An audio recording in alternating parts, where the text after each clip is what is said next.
5 सेकेन्डको लागि इमेजिन गरेर हेर्नुस् त यो घर तपाईको नाममा भएको भए कस्तो फिल हुन्थ्यो होला। ल अब इमेजिन गर्नुभयो नि, आउनुस् घर पनि हेरौँ। ल आउनुस्, यो भयो ग्राउन्ड फ्लोर, एकदमै रेन्टल इन्कमको लागि आइडियल छ। यो साइडमा दुईटा बेडरुम छ, यहाँ कमन बाथरुम, यता किचन स्पेस र यो लिभिङ। ल अब आउनुस् यो घरको फर्स्ट फ्लोरमा जाउँ, जुन चाहिँ तपाईले रेन्टल पर्पजको लागि नै युज गर्न सक्नुहुनेछ। यो घरको मुख्य विशेषता भनेको तपाईले यो घरको म्याक्सिमम इन्टेरियरहरू चाहिँ काठहरू प्रयोग गरिएर फिनिसिङ गरिएको छ, देख्न सक्नुहुन्छ। भर्याङको रेलिङ देखि हुक्कासम्म तपाईको सिसाउको काठले बनाएको छ। यता पनि हेर्नुस् तपाईको काठकै डिजाइन छ भने यो फ्रेमहरू भयो, यहाँ लाइट्सहरुको फ्रेम यहाँ पनि काठले कभर गरिएको छ। र आउनुस् हामी फर्स्ट फ्लोरमा इन्ट्री भइसकेका छौं। फर्स्ट फ्लोर इन्ट्री हुने बित्तिकै तपाईको वाल लाइट्सहरु डिजाइन गरिएको छ, हेर्नुस् कति राम्रो देख्छ। ल आउनुस् यो भयो तपाईको फर्स्ट फ्लोर। इन्ट्रान्स हुने बित्तिकै तपाईको एउटा लिभिङ हल पाउनुहुनेछ र साइडमा किचन स्पेस छ भने यो साइडमा तपाईको तीनटा बेडरुम छ। यो बेडरुम नम्बर 1, बेडरुम नम्बर 2 अनि यो थर्ड बेडरुम। यो बेडरुम चाहिँ तपाईको दुईटा बेडरुमको कम्प्यारिजनमा अलिकति ठुलो पाउनुहुनेछ। ल तपाईले ग्राउन्ड फ्लोर र फर्स्ट फ्लोर त हेरिहाल्नु भयो, जुन तपाईले रेन्टिङ पर्पजको लागि युज गर्नुहुन्छ। र अब आउनुस् हेर्न जाउँ माथि टपमा आफू बस्ने पर्सनल स्पेस। ल अब आउनुस् यहाँबाट हुन्छ तपाईको दरबारको इन्ट्री। यो भयो तपाईको सेकेन्ड फ्लोर, जसमा तपाईले 4वटा बेडरुम पाउनुहुनेछ, जसमा एउटा अट्याच छ। यो फ्लोर चाहिँ तपाईको एकदमै फ्यामिलियर पारामा डिजाइन गरिएको छ। सुरुमा छिर्ने बित्तिकै तपाईको साइडमा एउटा कमन बाथरुम छ र जाँदै गर्दा यहाँ राइट साइडमा तपाईको एकदमै ठुलो रुम छ, जुन तपाईले आफ्नो पर्पज अनुसार बेडरुमको लागि पनि बनाउन सक्नुभयो। तर तपाईको मिटिङ हल, लिभिङ स्पेस जे बनाउँदा पनि हुन्छ है यो रुम चाहिँ। र यो रुमको अर्को मुख्य कुरा भनेको आफ्नै प्राइभेट बाल्कनी पनि छ साइडमा। ल अब यता हेर्नुस् बेडरुम नम्बर 2, यो पनि एकदमै ठुलो रहेको छ। यसमा चाहिँ तपाईको फिक्स दराजहरू राखिएको छ। यहाँ भयो तपाईको मेकअप टेबल, यसमा चाहिँ तपाईको मिरर आउनेछ भने बेलुका सुत्दाखेरि तपाईको मिरर कभर पनि राखिएको छ है।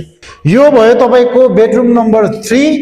यो फ्लोरको एकदमै स्पेशल बेडरुम चाहिँ यही हो तपाईको, किनभने यो रुममा अट्याच बाथरुम पाउन सक्नुहुनेछ।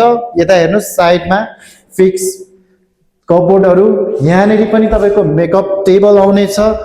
र यहाँ वालमा तपाईको लाइट्सहरूको लागि यस्तो डिजाइन बनाइएको छ। र यो रुममा पनि तपाईले प्राइभेट बाल्कनी पाउनुहुनेछ। ल आउनुस् यो भयो तपाईको bedroom number 4, the last bedroom of this floor. यो रुम चाहिँ तपाईले गेस्ट रुम पनि बनाउन सक्नुभयो, प्लस आफै बस्नको लागि पनि युज गर्न सकिन्छ। यो साइडमा तपाईको झ्याल छ, पछाडि जग्गामा एल शेप निकालिएको छ, त्यसकारण घरको ब्याक साइडबाट पनि उज्यालो आउँछ है तपाईको। अब आउनुस् जाउँ जहाँ तपाईको फ्यामिलीले बिहानको ब्रेकफास्ट देखि बेलुकाको डिनर गर्नुहुन्छ सँगै। अब यहाँबाट भित्र छिर्ने बित्तिकै तपाईको यति लामो, यति ठुलो, यति स्पेसियस कोजी लिभिङ हल पाउनुहुनेछ।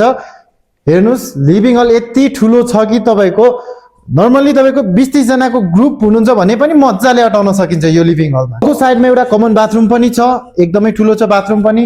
वालहरुको डिजाइन हेर्नुस्, अझै राम्रो फिनिशिङ लुक्स आइसकेको छैन, तर पनि यसको मोटामोटी तपाईले अन्दाज गरिसक्नुभयो होला कस्तो फिनिशिङ हुन्छ भनेर। हेर्नुस् यहाँ टिभी क्याबिनेटको डिजाइन तल साइडको यो फ्रेमदेखि लगेर हेर्नुस् एकदमै टप क्लासको काठहरू युज गरिएको छ, एकदमै डिजाइनमा पनि कम्प्रोमाइज गरिएको छैन। सँगै तपाईले साइडमा पाउनुहुनेछ एउटा डाइनिङ हल प्लस किचन।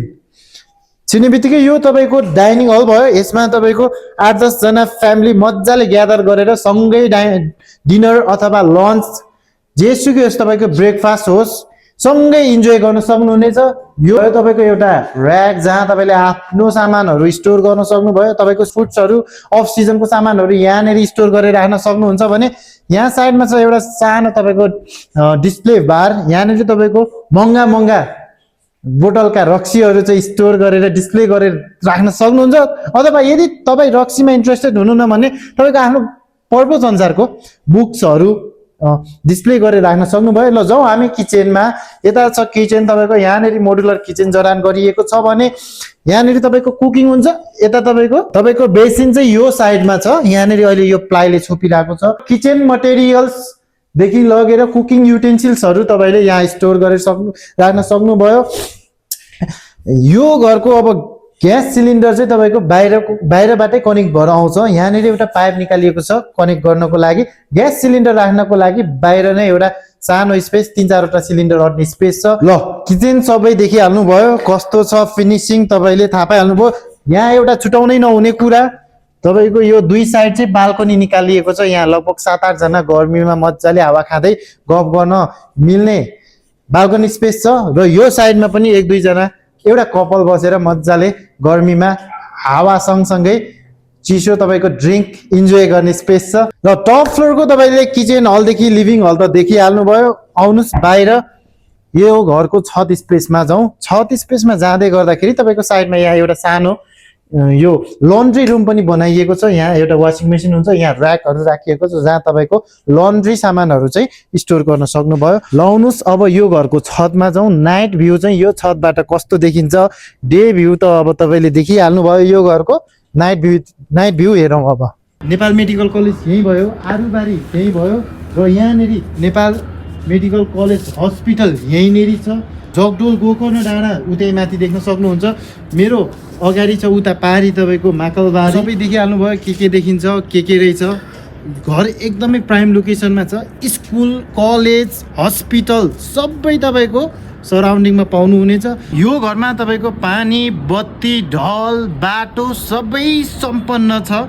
पानीको त चिन्तै लिनु परेन हजुर, तपाईँको सुन्दर जलको खोला बग्छ यहाँ। र तपाईँले घरको बारेमा सबै बुझिहाल्नु भयो, देखि पनि हाल्नुभयो। यदि तपाईँ साँच्चीकै घर किन्ने मान्छे हो भने आज नै चेक लिएर आउनुहोस्, किनकि तपाईँ चेक लिएर आइन्जेलसम्म अर्को चेक बोकेर आएको मान्छेले बैना गरिसक्छ है। मैले भन्नुपर्ने बुझाउनु पर्ने काम मैले बुझाइसकेँ। अब बाँकी काम तपाईँको। काम के भन्नुहुन्छ भने जोरपाटी चोकमा आउने, चेक बोकेर र यति होमस्टेलाई तल दिएको नम्बरमा कल गर्ने।